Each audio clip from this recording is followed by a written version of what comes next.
आज की वीडियो में हमने विषय चुना है कि गड़ा हुआ धन जो है इसको भी लेकर के इंटरनेट पे दुनिया भर के तमाशे रहते हैं। किताबें भी छपी हुई हैं बेहूदगी से भरी हुई, लेकिन इसका वास्तविकता क्या है मैं समझाता हूँ, ताकि कोई अगर इस चक्कर में कहीं पड़ा हुआ है कि नागमणि निकाल रहा है और गड़ा हुआ धन निकाल रहा है और इस सब चक्कर में पैसे बर्बाद कर रहा है या फंसा हुआ है कहीं से, तो उस पर भी आपका समाधान हो जाएगा इस वीडियो के माध्यम से।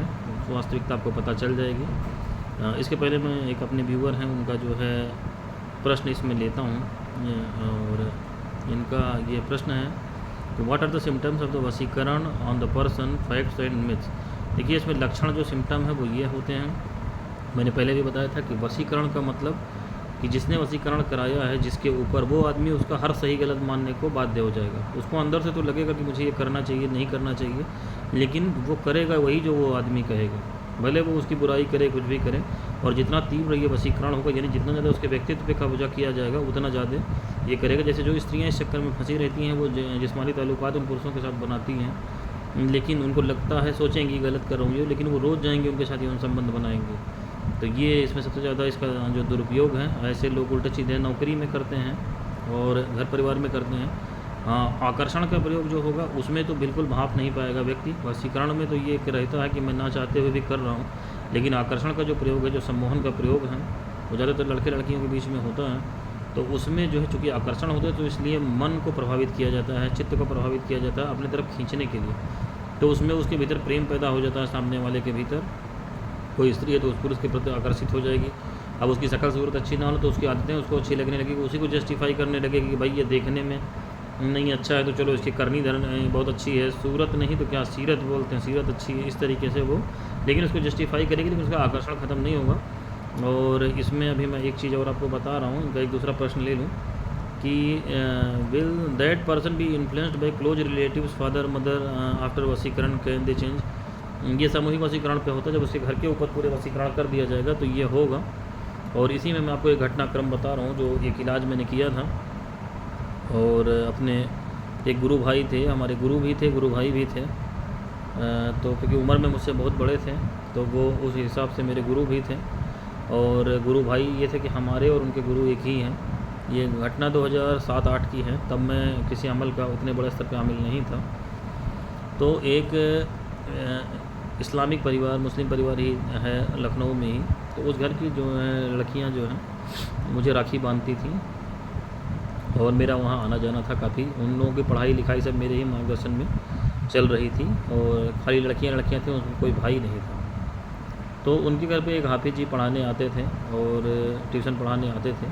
उनकी उन लड़कियों के ऊपर बुरी नज़र थी। हाफिज जी पैसे रुपए से काफ़ी गरीब थे और उम्र उनकी वही थी 25-26 साल की, और उनको जो है दया करके लड़की के माता जी ने जो है रुपए पैसे ये सब देना शुरू कर दिया कि मदद कर दीजिए, मदद कर दीजिए। उसका उन्होंने नाजायज़ फ़ायदा उठा के उनकी लड़की जो है उन हाफिज जी से जो है 3-4 साल बड़ी लड़की जो थी वो छोटी थी मुश्किल से, और छोटी लड़की भी 14-15 साल की थी, और घर में और उनके चाचा की लड़कियां वगैरह थी। तो हाफिज जी की नीयत इन सब के ऊपर ख़राब थी, और उन्होंने उनके एहसानों का बदला इस तरीके से चुकाने का सोचा कि पहले तो देखिए उनकी शक्ल सूरत और इस तरीके से उनका हुलिया था कि वो लड़कियां उनके सामने भी नहीं, पर्दा एक तो करती ही थी इस्लामिक तरीके से, दूसरी बात है कि वो देखने में इतने बदसूरत थे कि उनके पास वो जाति भी नहीं थी। वो ज़बरदस्ती गुलाम है, यही झाड़ फूक धुआं ताबीज़ के नाम पे, लेकिन वो सब लड़कियाँ इसमें जाती होती नहीं थी।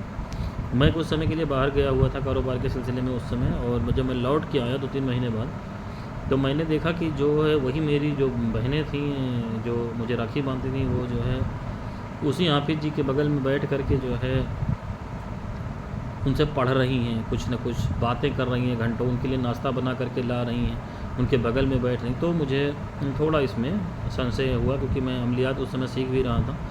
तो कानपुर में जो मेरे उस समय गुरु भाई भी थे एक तरीके से, और गुरु भी थे, क्योंकि शुरुआती दिनों में वो काफ़ी उस समय वो एडवांस स्टेज पे थे, उनकी पूर्णावस्था थी इसमें तंत्र विद्या में, और उनके पास बातनी कुव्वतें भी थी, वो नज़र भी थी उनके पास। तो उनसे मैंने ये कहा जा कर के कि ये जो मामला है, अच्छा वो लड़कियां जो है उनकी रिश्तेदार भी थी, इत्तेफाक से दूर के रिश्ते में ही आती। तो मैंने कहा कि अंकल जी, मैं उनको बोलता था कि अंकल जी मुझे जो है आपकी गद्दी पे मैं आ रहा हूँ, सीख रहा हूँ। उनकी गद्दी हुआ करती थी कानपुर में, अब तो बेचारे हयात नहीं हैं।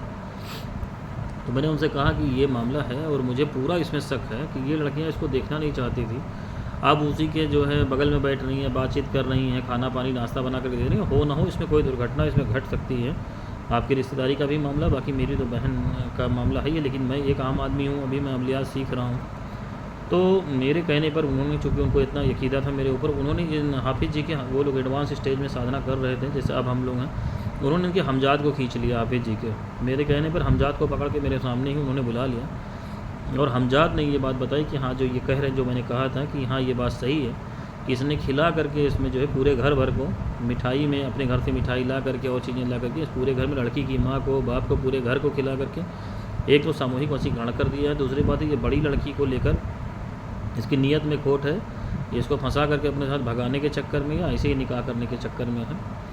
तो जब हमजाद ने ये बात बताई तो उन्होंने फिर वहाँ से उसकी काट करी, पलट कर दी। उसके बाद मेरे ख्याल से, और लड़की की माँ को फ़ोन करके बताया भी काटने के बाद, 1 महीने के बाद हाफिज़ जी घर से निकाल दिए गए और जो है उनके नंबर उन लोगों ने ब्लॉक कर दिए, सब लड़कियाँ उनके चंगों से छूट गईं और आज भी उनका वहाँ नामो निशान नहीं है। तो ये आपके प्रश्न का उत्तर मैंने इसमें दिया। विस्तार से एक घटना से आपको समझाने की कोशिश की, और भी घटनाएँ हैं, जैसा इसमें आवश्यक होगा मैं आपको बताऊँगा।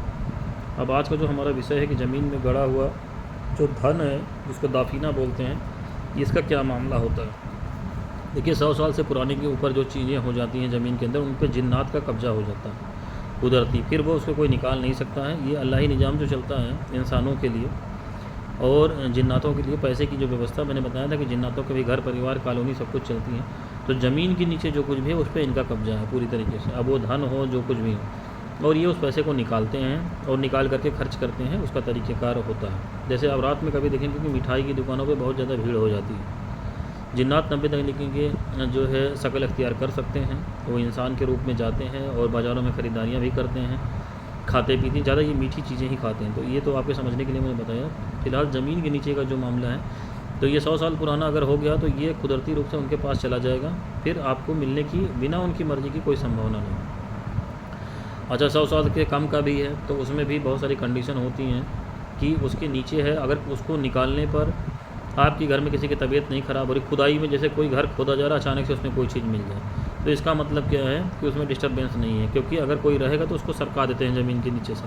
यानी घर कोई बन रहा है, उसकी खुदाई चल रही, कोई चीज़ निकली, वो सोना निकल जाए, चाहे जितना निकल जाए, टनों टन निकल जाए, वो आपका है, क्योंकि इसमें जिन्नाती कब्जा रहेगा। तो आप खुदाई करोगे तो वो चीज़ वहाँ से सरक जाएगी। तो ये मामला हुआ कि कुदरती रूप से किसी को खुदाई में मिल जाता है तो ठीक है, लेकिन अगर आपको पता है कि इसके नीचे रखा हुआ 100 साल से कम का है, आप खुदाई करो, घर में कोई बवाल ना हो, किसी की तबीयत ना ख़राब हुई, लेबर को कुछ ना हो, कोई अनहोनी घटना ना घटे, तो आप जो है इसको निकाल सकते हैं, कोई दिक्कत इसमें नहीं। लेकिन जहाँ पे ये जो है खुदाई करने पर कोई अनहोनी घटना घटने लगे, आप समझ लीजिए कि इस पर जिन्नातों का पहरा है पूरी तरीके से, और 100 साल से पुरानी की कोई चीज़ हो अगर दफीना, तो उस पर जिन्नातों को कब्जा पक्का है। और इनको जब तक जिन्नात अपनी मर्ज़ी से किसी को ये कोई नहीं देते हैं ये चीज़, तब तक इसको कोई हासिल नहीं कर सकता किसी विद्या के चलते। ये चूँकि उनको अल्लाह ही वो चीज़ उनके लिए रहती है एक वरदान के रूप में कि वो उनकी अमानत है।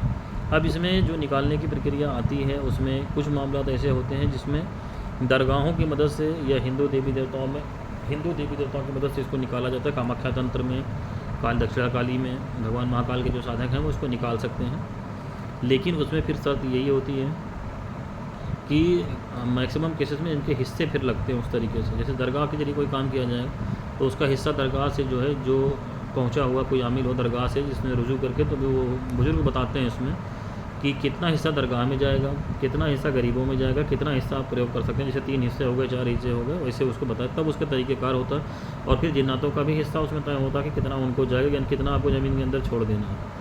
तो अगर जिन्नात बुजुर्गों से राज़ी हैं, बुजुर्गों का हुक्म हो गया, यानी बुजुर्गों का हुक्म मतलब अल्लाह ही हुक्म, तो वो आपको मिल सकता है। तो ये इस्लामिक तरीका हुआ। हिंदू तरीके में इसी तरीके से ज़मीन के नीचे जो चीज़ें हैं उनसे फिर जो है, जिन लोगों को बातनी क़ुव्वतें हैं, मतलब जिनकी तीसरी आँख खुली हुई, इसमें सबसे पहली शर्त यही है कि तीसरी आँख खुली हुई है, तो वही लोग रुजू करके पता कर सकते हैं। सांप इसमें दिखाई पड़ना, वो जिन्नात ही होते हैं। सबसे ज़्यादा जिन्नात आपको सांप की शक्ल में ही मिलेंगे, तो वो सांप की शक्ल में ही रहते हैं ज़्यादातर। तो उनसे रुजू करके बात करी जाती है कि अगर वो देने को तैयार है, कभी कभी वो बिना किसी शर्त के देने को तैयार हो जाते हैं आपकी योग्यता देख के। तब तो कोई बात ही नहीं है, आप निकालो उसको, ले जाओ, जिन्नात अपनी खुशी से दे दो। और नहीं तो हिंदू विधान में भी यही तय होगा कि भाई शिव मंदिर में इतना जाएगा, काली जी को इतने बकरों की बलि चढ़ाई जाएगी, कामाख्या देवी को ये चढ़ेगा, खुद जिन्नातों के नाम से सदका करना पड़ेगा उस पैसे से कि भाई ये जानवर जिबा किए गए, इनके नाम से हज़रत सुलेमान अलैहिस्सलाम के नाम से मान लो इस्लामी की तो कर दिया, काली जी का इधर कर दिया।